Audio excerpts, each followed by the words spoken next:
사랑하는 베들린 소망교회 성도 여러분, 안녕하세요. 4월 22일 아침 예배를 함께 드리시겠습니다. 사도신경으로 신앙 고백하겠습니다. 나는 전능하신 아버지 하나님, 천지의 창조주를 믿습니다. 나는 그의 유일하신 아들, 우리 주 예수 그리스도를 믿습니다.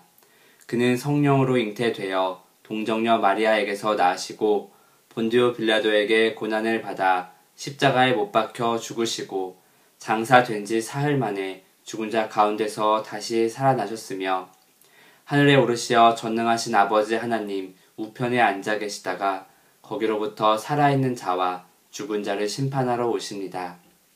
나는 성령을 믿으며 거룩한 공교회와 성도의 교제와 죄를 용서받는 것과 몸의 부활과 영생을 믿습니다. 아멘. 함께 찬송가 569장 선한 목자 되신 주 1절과 2절을 찬양하시겠습니다. 선한 목자 되신 우리 주 항상 인도하시고 푸른 풀밭 좋은 곳에서 우리 먹여주소서. 선한 목자 구세주여 항상 인도하소서. 선한 목자 구세주여 항상 인도하소서. 양의 문이 되신 예수여 우리 영접하시고 길을 잃은 양의 무리를 항상 인도하소서. 선한 목자 구세주여 기도 들어주소서. 선한 목자 구세주여 기도 들어주소서. 아멘. 오늘 함께 볼 말씀은 스가랴서 11장입니다. 설교에서 전체적으로 4절에서 17절까지 다루겠고요. 제가 7절에서 9절 말씀만 읽겠습니다. 스가랴 11장 7절에서 9절을 제가 읽겠습니다. 나는 잡혀 죽을 양떼를 돌보았다. 특별히 떼 가운데서도 억압을 당하고 있는 양떼를 돌보았다. 나는 지팡이 2개를 가져다가 하나는 은총이라고 이름을 짓고 다른 하나는 연합이라고 이름을 지었다. 나는 양떼를 돌보기 시작하였다. 나에게는 목자 3이 있는데 나는 그들이 하는 일을 더 이상 참고 볼 수 없었다. 그들도 또한 나를 미워하였으므로 나는 한 달 안에 그 3 목자를 해고하였다. 그런 다음에 나는 양떼에게 말하였다. 나는 더 이상 너희를 돌보는 목자 노릇을 하지 않겠다. 죽을 놈은 죽고 망할 놈은 망하여라. 그러고도 남는 것들은 서로 잡아먹어라. 아멘. 오늘 아침 예배 설교를 준비하면서 저는 설교에 한번 제목을 붙여보았습니다. 제목은 한 목자를 따르는 삶입니다. 성경은 하나님을 목자로 이스라엘 백성을 양으로 비유하여 자주 설명합니다. 특히 예수님께서 말씀하신 목자에 대한 비유가 우리에게 아주 익숙한데요. 그렇기 때문에 우리는 성경에 목자라는 단어가 나오면 아주 자연스럽게 예수님께서 말씀하신 선한 목자의 그 이미지를, 그림을 상상하게 됩니다. 주님은 자신을 선한 목자라고 하시면서 요한복음 10장에 선한 목자가 가지는 몇 가지 특징을 말씀해 주셨습니다. 첫 번째로 주님은 양을 위하여 자기 목숨을 버리신다고 말씀하셨습니다. 그런데 실제로 양을 위해서 자기 목숨을 버리는 목자가 있는지는 잘 모르겠습니다. 아무리 사랑하는 양이 있다고 한들 양 때문에 목숨을 버리는 목자가 정말 있을까요? 제가 목자가 아니라 정확히는 잘 모르겠지만 아마도 주님께서 말씀하신 양을 위해서 생명을 버리는 그 선한 목자는 일반적인 목자가 아니라 아마 자신이 대속제물이 되어서 양들을 위해 죽으시는 그 그리스도의 사역을 두고 말씀하신 것이 아닐까 생각이 듭니다. 두 번째로 예수님은 이어서 목자는 자기 양들을 알고 양들은 자기 목자를 안다고 말씀하셨습니다. 양들은 지능이 아주 높은 동물은 아니라고 합니다. 그런데 양들에게 아주 뛰어난 능력이 하나 있는데 그것이 무엇이냐면 사람의 얼굴을 잘 기억한다고 합니다. 뿐만 아니라 그 사람의 표정을 통해서 그 감정을 캐치할 수 있는, 감정을 느낄 수 있는 그런 능력이 있다고 합니다. 게다가 양들은 그 개와 같이 사람들에게 잘 길들여지는 동물입니다. 그러니 정말로 양들은 자신의 주인을 압니다. 그리고 양을 치는 목자가 자신의 양들을 아는 건 역시 아주 자연스러운 일이겠죠. 그만큼 양과 목자는 서로 잘 길들여지는 관계일 뿐만 아니라 잘 알아볼 수 있는 친밀한 관계입니다. 그래서 주님은 자신을 믿지 않는 사람들을 향해서 너희가 믿지 않는 것은 너희가 내 양이 아니기 때문이라고 단호하게 말씀하셨던 것입니다. 요한복음 10장에 있는 말씀은 아니지만 예수님은 99마리 양을 두고 잃어버린 한 마리 양을 찾으러 가는 목자 비유를 하신 적이 있습니다. 즉 목자는 아무리 양 무리가 크고 자신이 돌보는 양이 아무리 많아도 그 가운데 있는 한 마리 양을 자녀와 같이 소중히 여기는 목자입니다. 그래서 그 선한 목자는 그 한 마리를 잃어버렸을 때 자식을 찾으러 가는 것처럼 찾으러 가는 것이겠죠. 자, 요한복음 10장에는 이 선한 목자의 반대말도 나오는데요. 예수님은 그를 삭군이라고 부르셨습니다. 삭군은 목자가 아니요 양들도 자기의 것이 아니므로 이리가 오는 것을 보면 양들을 버리고 달아난다.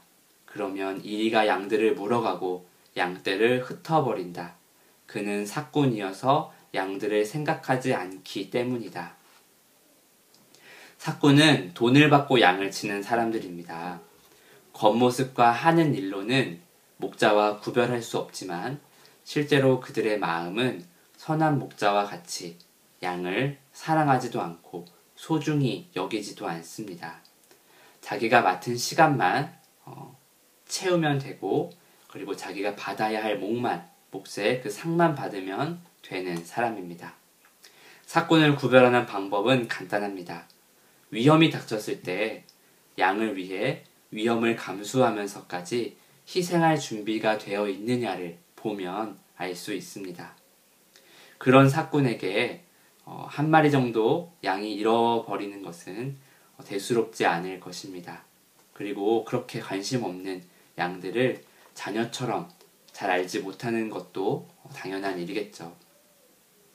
제가 스가랴 11장 내용을 시작하기 전에 이렇게 목자에 대해서 길게 말씀드리는 이유는 바로 오늘 읽은 말씀에서 목자가 아주 중요한 인물로 등장하기 때문입니다. 그러나 스가랴 11장에서는 예수님께서 자신을 들고 하신 그 선한 목자가 아니라 그 반대편에 서 있었던 삭군, 스가랴의 단어로 하면 무능한 목자, 악한 목자가 주인공으로 등장합니다. 오늘 말씀에서 하나님께서는 스가랴 선지자에게 한 가지를 명하셨습니다. 너는 잡혀 죽을 양떼를 먹여라. 그 잡혀 죽을 양떼는 사람들이 함부로 다루는 양들입니다. 사고 파는 자들의 그 이익만 채워주면 되는 양들, 그리고 어느 누구에게도 불쌍히 여김 받지 못하는 양들입니다. 심지어 목자들마저도 그 양들을 불쌍하게 생각하지 않는다고 말씀하고 있습니다. 주님은 그런 양들을 스가랴 선지자에게 맡기셨습니다.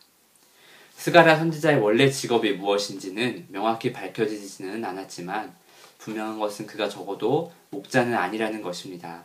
그렇다면 목자가 아닌 스가랴 선지자에게 목자의 역할을 맡기시는 이유는 아마 이런 상황들을 통해서 하나님이 우리에게 주고자 하시는 그런 특별한 메시지가 있다는 뜻이겠죠. 마치 호세아 선지자에게 음란한 여인 고멜과 결혼을 명령하신 것처럼 말입니다. 자, 그런데 더 이상 그 땅의 백성들을 불쌍하게 생각하지 않겠다고 하시는 하나님의 말씀은 어딘가 이상합니다. 앞뒤가 좀 맞지 않죠. 양을 위해 생명까지 내어버리시는 선한 목자이신 하나님께서 왜 양을 내버려두는 모습으로 변하시는 걸까요? 왜 선한 목자께서 사꾼과 같은 말씀을 하시는 걸까요? 왜 하나님께서 선한 목자가 되기를 거절하고 계신 것일까요? 아마 그 이유를 밝혀내는 과정에서 우리는 스가랴 선지자를 통해 주시는 하나님의 그 음성을 들을 수 있을 것 같습니다. 주님은 처음부터 양떼를 버린 것이 아니었습니다. 이스라엘 백성의 목자이신 하나님의 손에는 은총과 연합이라는 언약의 막대기가 들려져 있었습니다. 하나님은 목자장으로서 유다와 이스라엘의 지도자들을 목자로 세우시고 양들인 백성을 돌보게 하셨습니다.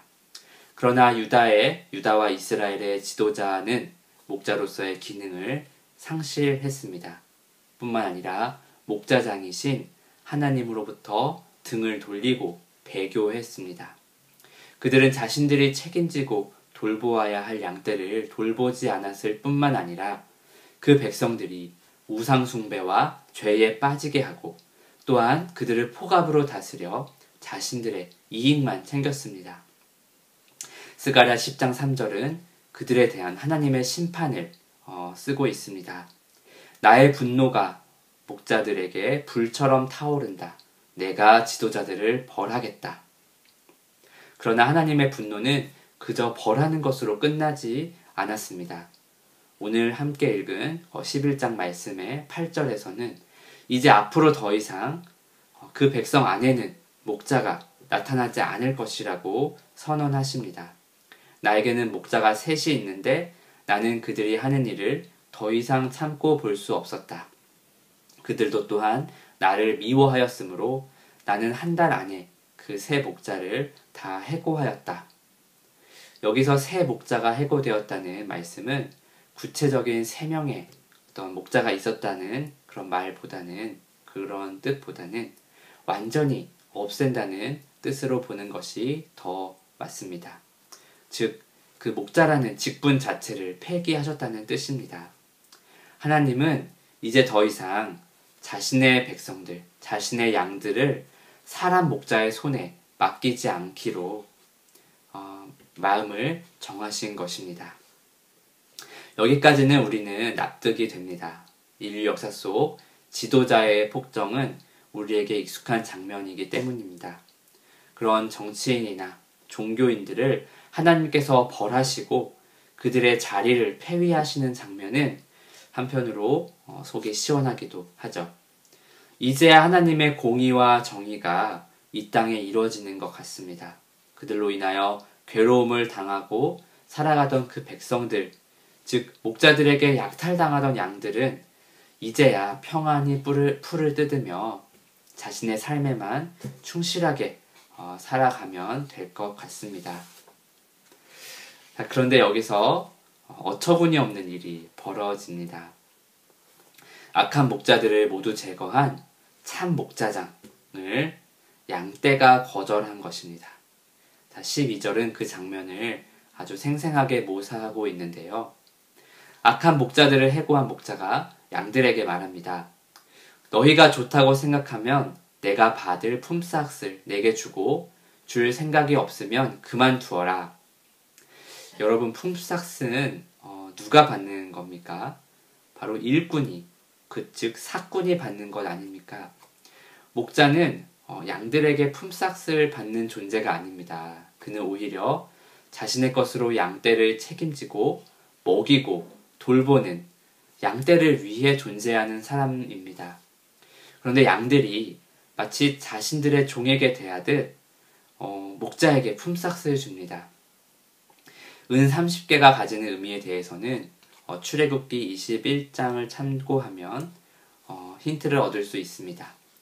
자, 율법에서는 만약 어떤 사람의 소가 남종이나 여종을 받아서 죽게 하였을 경우에 소의 주인은 죽은 종의 주인에게 은 30세겔을 주도록 되어 있습니다.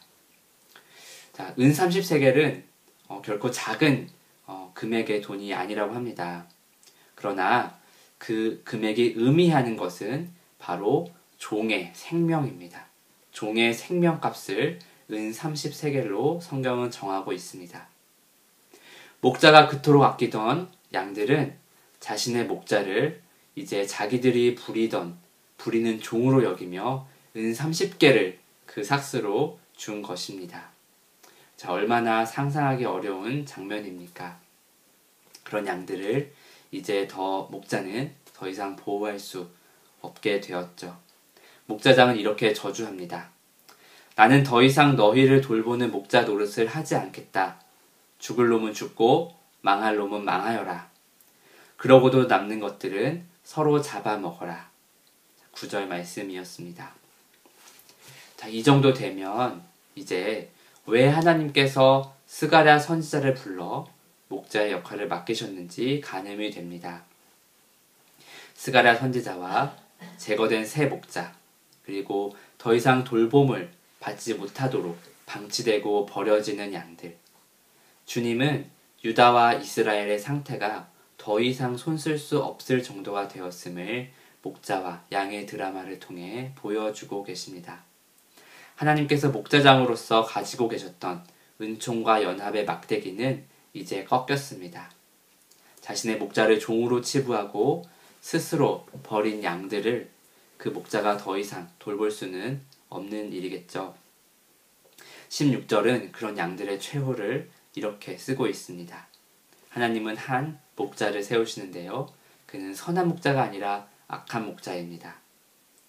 그는 양을 잃어버리고도 안타까워하지 않으며 길 잃은 양을 찾지도 않으며 상처받은 양을 고쳐주지도 않으며 튼튼한 양을 먹이지 않아서 야위게 하며 살찐 양을 골라서 살을 발라먹고 발굽까지 갉아 먹을 것이다. 선한 목자를 거절한 양들이 이렇게 망하게 된다면 과연 그 악한 목자는, 이 양들을 이렇게 망하게 한 악한 목자는 얼마나 더 철저하게 심판받게 될까요? 17절입니다. 양떼를 버리는 쓸모없는 목자에게 재앙이 닥칠 것이다. 칼이 그의 팔과 오른 눈을 상하게 할 것이니 팔은 바싹 마르고 오른 눈은 아주 멀어 버릴 것이다. 오늘 스가랴 11장 말씀이 보여주는 이 비극적인 드라마는 우리의 선한 목자로 이 땅에 오신 하나님, 즉 예수님의 삶에서 실제로 이루어졌습니다. 마태복음서에서는 예수님을 판 그 제자 가룟 유다에게 은돈 30립을 준 그 유대의 제사장들과 장로들이 무대의 가운데로 세워집니다. 그들은 은돈 30립을 예수님의 생명값으로 지불했습니다. 자신들의 참 목자장이요 선한 목자로 오신 예수님을 말입니다. 자신들을 구원할 수 있는 유일한 메시아, 하나님의 아들의 생명을 종의 몸값인 은돈 30립으로 치렀습니다. 그 대제사장들과 장로들, 그리고 그들을 따라 예수님을 거절한, 못 박은 유대인들을 향한 하나님의 선언은 스가랴를 통해 그 악한 목자들, 악한 양들에게 하시는 선언과 같지 않을까요? 나는 더 이상 너희를 돌보는 목자 노릇을 하지 않겠다. 죽을 놈은 죽고 망할 놈은 망하여라. 그러고도 남는 것들은 서로 잡아먹어라. 자, 이제 우리는 스가랴 선지자를 통해 보여주신 이 비극적인 드라마의 분위기와 내용이 성경의 다른 곳에서 어떻게 바뀌는지 한번 살펴보려고 합니다. 하나님은 이제 자신이 맡기셨던, 그 사람에게 맡기셨던 목자를 모두 폐하시고 자신이 스스로 목자가 되시겠다는 그 복음을 전하셨습니다. 에스겔서 34장 말씀인데요. 조금 길지만 제가 읽어드리겠습니다. 너희는 약한 양들을 튼튼하게 키워주지 않았으며 병든 것들을 고쳐주지 않았으며 다리가 부러지고 상한 것을 싸매어주지 않았으며 흩어진 것을 모으지 않았으며 잃어버린 것을 찾지 않았다. 오히려 너희는 양떼를 강압과 폭력으로 다스렸다. 목자가 없기 때문에 양떼가 흩어져서 온갖 들짐승의 먹이가 되었다. 내 양떼가 모든 산과 모든 높은 언덕에서 헤매고 세계 각처에까지 흩어지게 되었는데도 그 양떼를 찾으려고 물어보는 목자가 하나도 없었다. 에스겔서 34장 4절에서 6절 말씀입니다. 자, 이 말씀까지는 내용적으로 스가랴의 말씀과 크게 다르지 않습니다. 아마 예수님께서 참 목자로 오시기 전의 모습을 그리고 있는 것 같습니다. 그러나 이제 이어지는 말씀에 잘 귀 기울여 보시기를 바랍니다. 에스겔서 34장 11절부터의 말씀입니다. 참으로 나 주 하나님이 말한다. 내가 나의 양떼를 찾아서 돌보아 주겠다.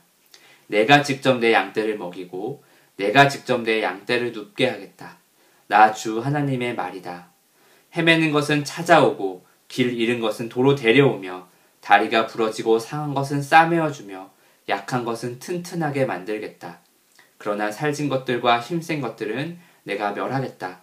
내가 이렇게 그것들을 공평하게 먹이겠다.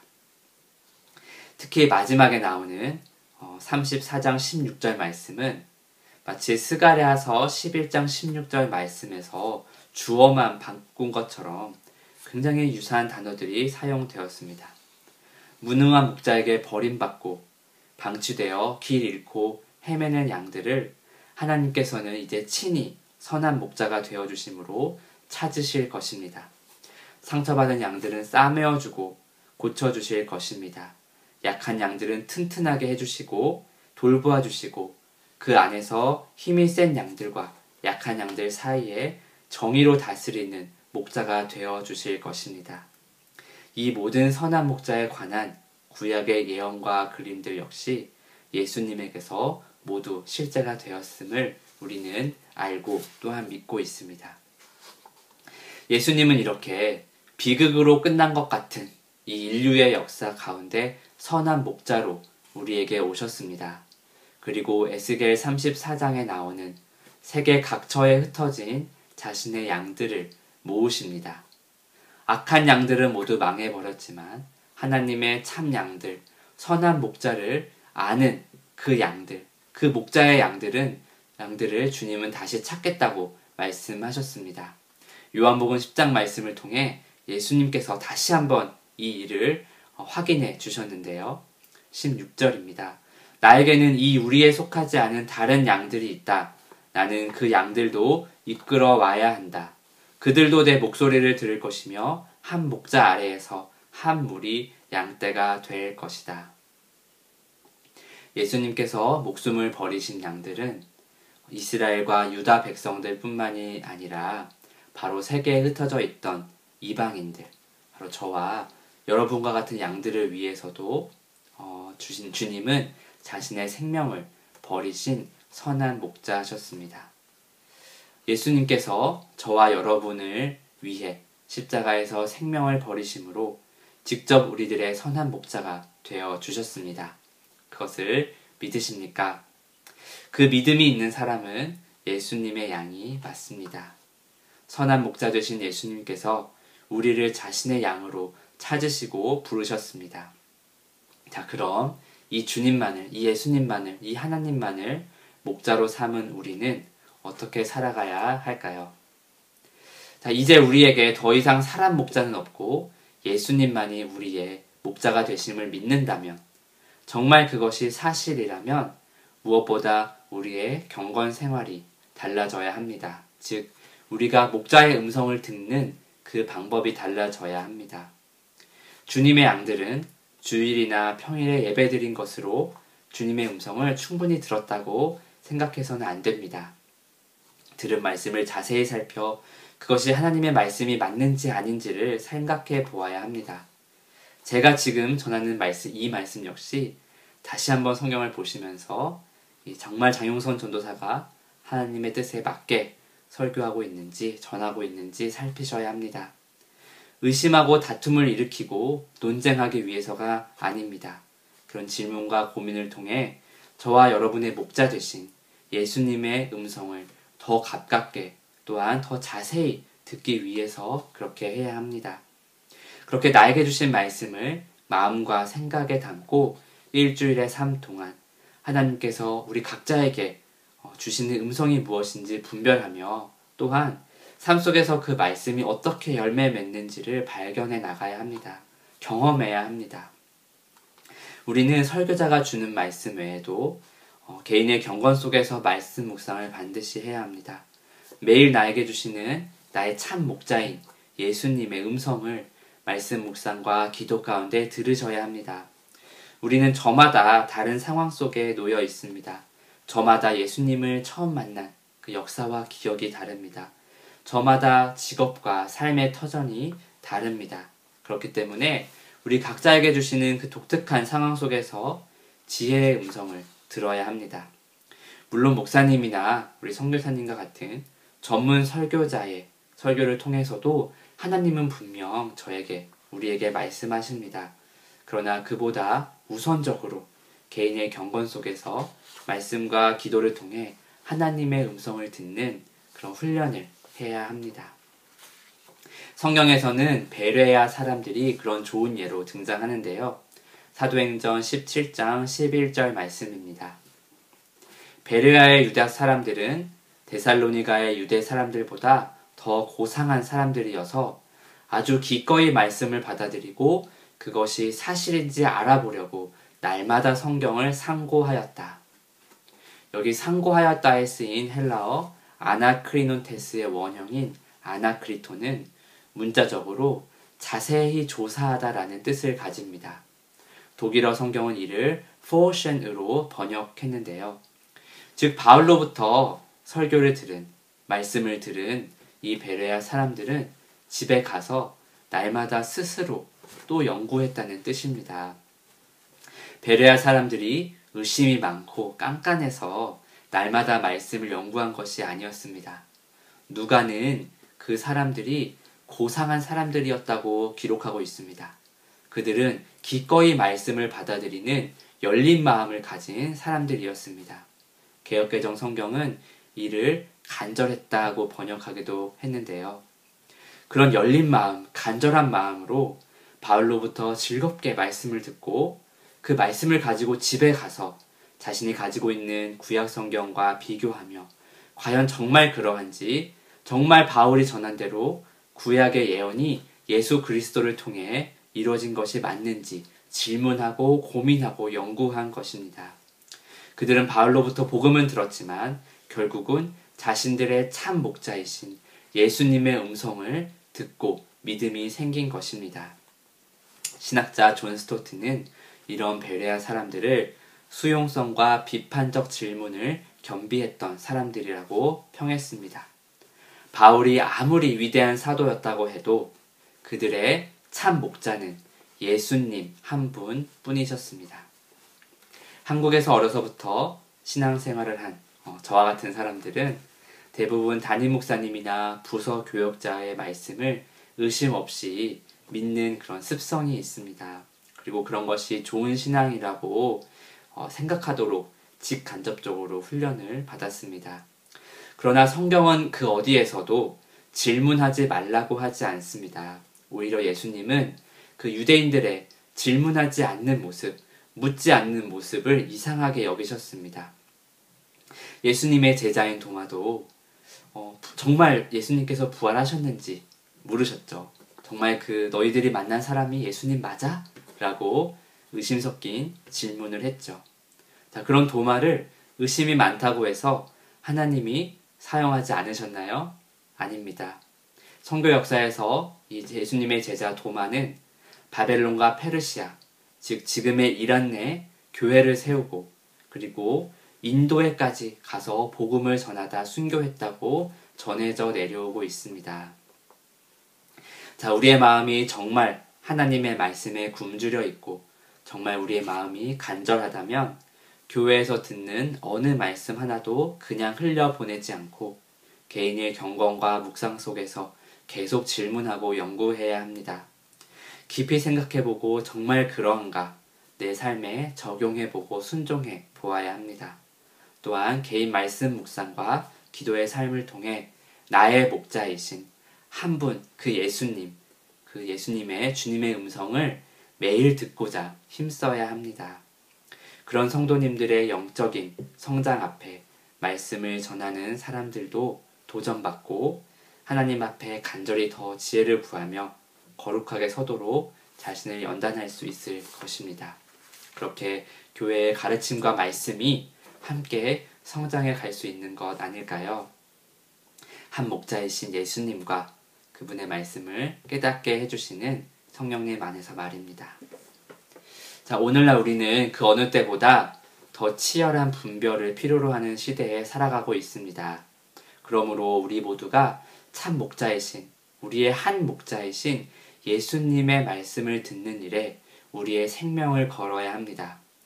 참으로 감사하게도 우리의 연약함과 무지함을 아신 하나님께서는 보혜사 성령님을 우리에게 보내주셨습니다. 성령님께서 우리에게 모든 것을 가르쳐 주실 것이며 예수님께서 말씀하신 모든 것을 생각나게 하신다고 예수님은 약속해 주셨습니다. 하나님의 말씀 66권의 성경이 나의 모국어로 번역되어 있고 그 말씀 자체이신 예수님을 그리스도요 또 나의 목자로 믿는 믿음이 나에게 있고 또 날마다 이 말씀을 깨닫게 하시고 생각나게 하시는 그 성령님이 내 안에 계신데 우리가 무엇이 더 필요할까요? 사랑하는 베를린 소망교회 성도 여러분, 간절히 바라기는 이 말씀을 듣는 분들 중 한 분도 예외 없이 먼데 버려져 있던 양이었던 우리를 찾아오신 참 목자, 선한 목자이신 예수님의 음성을 매일 개인의 삶 속에서 매일 개인의 경건과 기도와 묵상 속에서 들으셨으면 좋겠습니다. 그 따뜻하고 사랑 가득한 목자의 음성 안에서 우리의 삶과 우리의 신앙이 견고하게 세워지기를 정말 간절히 바랍니다. 이를 위해서는 베레아의 그리스도인들처럼 열린 마음으로 말씀을 듣고 개인의 경건 속에서 비판적인 질문을 하며 성경을 깊이 연구하고 묵상하는 삶이 반드시 실천되어야 합니다. 이렇게 우리 한 분 아버지이신 하나님, 한 분 목자이신 예수님, 한 분 교사이신 성령님과의 친밀하고 긴밀한 교제 속에서 우리에게 주신 삶의 경주를 좌로나 우로나 치우치지 않고 완주하시는 저와 여러분 되기를 삼위일체 하나님의 이름으로 축복합니다. 지금은 저희 짧게 묵상 기도하면 좋겠습니다. 오늘 들으신 말씀을 기억하시면서 먼저는 우리의 목자가 되셔서 잃어버렸던 나를 찾아와 주심에 감사드리는 기도를 들으셨으면 좋겠고요. 또 한 가지는 그 목자를 우리가 믿고 생각하면서 앞으로 매일매일 그 목자의 음성을 듣기에 힘쓰겠다고 다짐하는 기도를 함께 들으시겠습니다.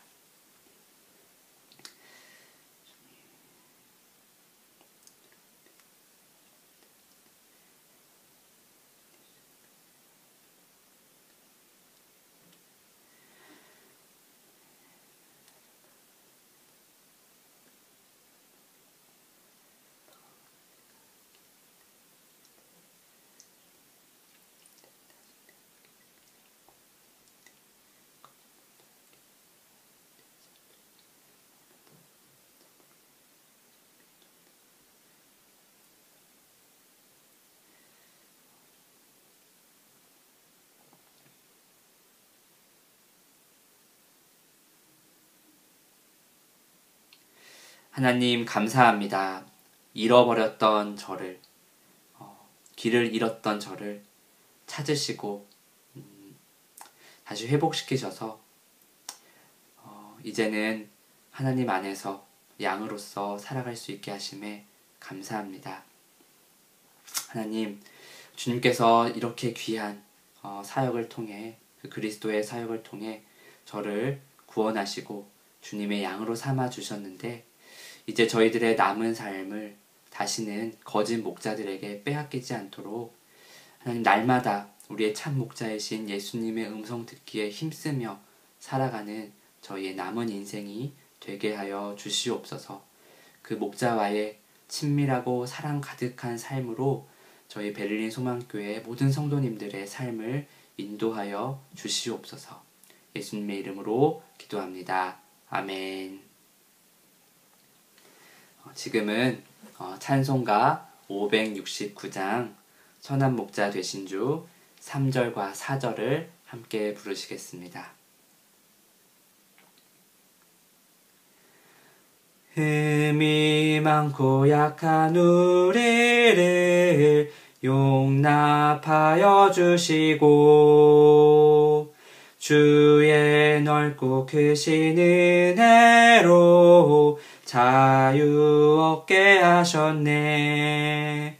선한 목자 구세주여 지금 나아갑니다. 선한 목자 구세주여 지금 나아갑니다. 일찍 주의 뜻을 따라서 살아가게 하시고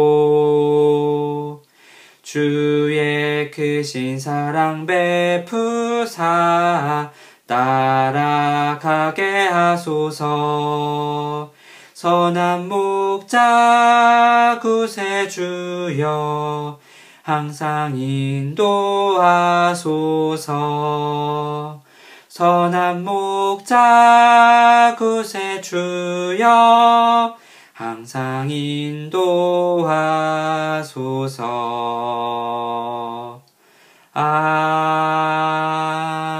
아멘. 주기도문으로 예배를 마치시겠습니다. 하늘에 계신 우리 아버지, 아버지의 이름을 거룩하게 하시며 아버지의 나라가 오게 하시며 아버지의 뜻이 하늘에서와 같이 땅에서도 이루어지게 하소서. 오늘 우리에게 일용할 양식을 주시고 우리가 우리에게 잘못한 사람을 용서하여 준 것 같이 우리 죄를 용서하여 주시고 우리를 시험에 빠지지 않게 하시고 악에서 구하소서. 나라와 권능과 영광이 영원히 아버지의 것입니다. 아멘.